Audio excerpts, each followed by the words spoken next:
오늘은 캄보디아 사건 관련해서 제가 변호사 일을 하면서 겪었던 뻔뻔한 가해자들을 처벌하고 피해금을 변제받은 이야기를 해봤습니다. 스키야키는 처음 해보는 거였지만 너무 맛있었습니다. 그럼 시작해볼까요? 우선 일본 간장 2.5, 사케 3, 물 3, 맛술 3, 설탕 1 비율로 넣어주시고 알코올을 날려주세요.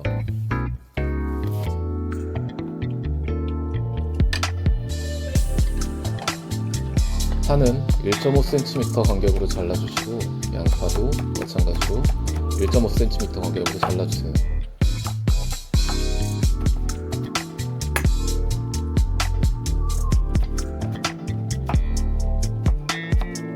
표고버섯은 예쁘게 십자 모양으로 모양을 내주세요.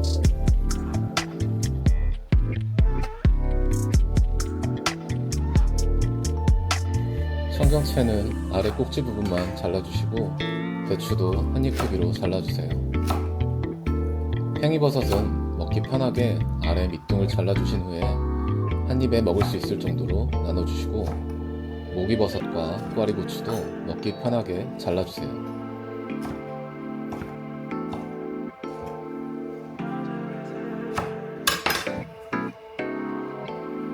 두부는 잘라주신 후에 두부가 양념을 잘 먹을 수 있게 토치로 겉면을 구워주시는 게 좋습니다.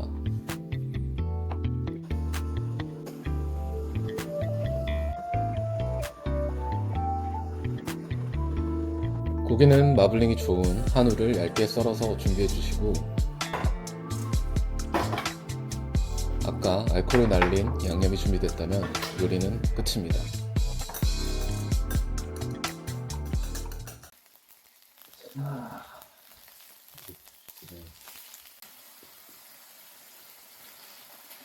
드십시오 먼저. 한잔 하자. 모르겠습니다. 네.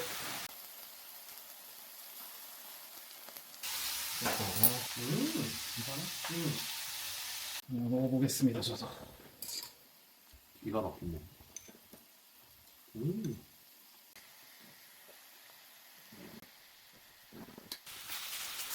그 캄보디아 사건이 뉴스에도 많이 나오고 한 달 전쯤인가 했잖아요. 과연 그 TV 프로그램에서는 좀 피해자처럼 많이 비춰졌는데 이게 법적으로는 그 사람들이 어떻게 되는 건지 사실 좀 궁금해가지고. 그런 질문들을 되게 많이 하더라고 나한테. 그거 보고 이제 핫해졌으니까 캄보디아 쪽이. 그래서 너는 어떻게 생각해? 피해자인 것 같아, 가해자인 것 같아? 저는 사실 좀 가해자에 더 가깝지 않나라고 생각을 하거든요. 그 방송 보면서도. 네, 근데 그게 약간 방송에서는 뭔가 피해자의 역할로 나왔다고 그러더라고. 그쵸. 근데 나도 약간 비슷한 생각인 게 이제 캄보디아 가기 전에 어떤 일인지를 설명을 해줘. 근데 그 일이 자기들이 봐도 좀 말도 안 되는. 캄보디아 우리나라보다 못 살잖아. 근데 한국에서도 월 500, 1000 이렇게 받기가 힘든데 거기 못 사는 나라 가서 월 1000을 받는다? 지네들도 이상하게 생각해 사실.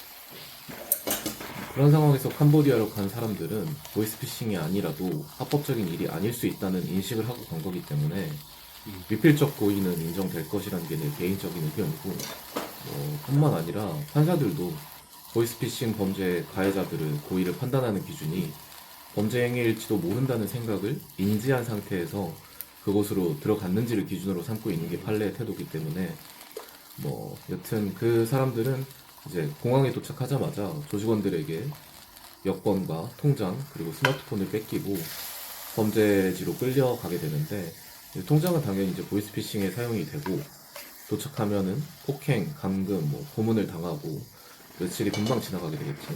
근데 이제 같이 맞던 이제 피해자들이 그 중에 일부가 말을 잘 듣는다면서 음식도 받고 맞지도 않아.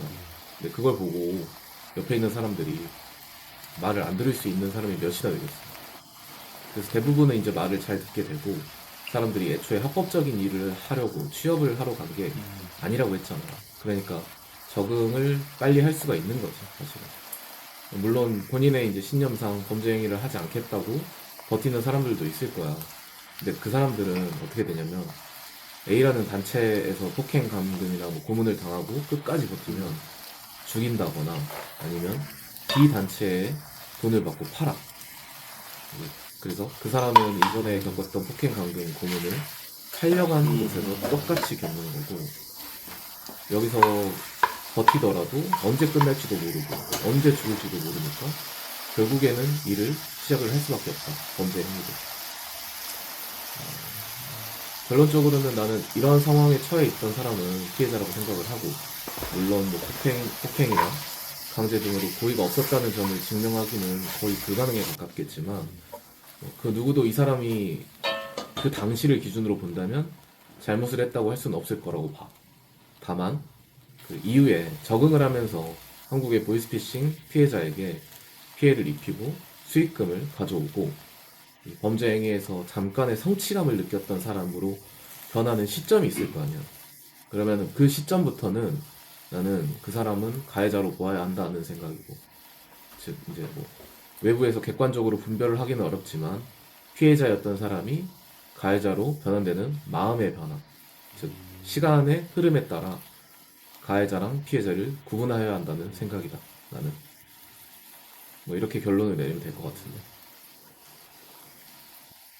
그러면 그런 사람들은 어떻게 보면 계속 설명하신 대로 약간 피해자면서도 가해자가 되는 거잖아요, 점점. 그렇지. 네, 약간 한국으로 돌아와가지고 그거에 대해서 이제 조사를 받고 할 건데, 그러면 그 사람이 뭔가 거기에 가담한 정도라든지 약간 이런 거에 따라서 그 사람들의 뭔가 처벌이나 이런 게 정해지는 걸까요? 그치. 뭐 가담한 정도, 즉 피해자가 몇 명인지, 피해 금액이 얼마인지, 본인 수익금을 어느 정도 가지고 갔는지에 따라서 처벌의 형량이 정해지는 건데, 뭐 개인적으로는 캄보디아 범죄단체가 유명해지기 전에 우연치 않게 이제 보이스피싱 피해자를 대신해서 고소 대리를 했는데, 가해자들 만나게 됐어. 걔네들이 이제 잘못을 빌면서 편지도 쓰고 하다 보니까 이제 접견을 가가지고 만나게 됐는데, 가해자 중 한 명은 이제 중간관리책 역할이었고, 한국인인데도 자기 지인 8명을 캄보디아로 데려와서 일을 시켰던 사람이고, 피해자는 그 아들 학비를 좀 마련을 하기 위해서 불리하다가 투자 리딩방 사기로 피해 금액이 3억 원 정도를 잃게 됐고, 피해자들도 다른 분들도 엄청나게 많았었고, 그래서 그 가해자들은 형사재판에서 1심 때 이제 4년 6개월 그 징역형이 나왔고, 항소심에서도 기각이 되어가지고 그 4년 6개월이 확정이 됐었지.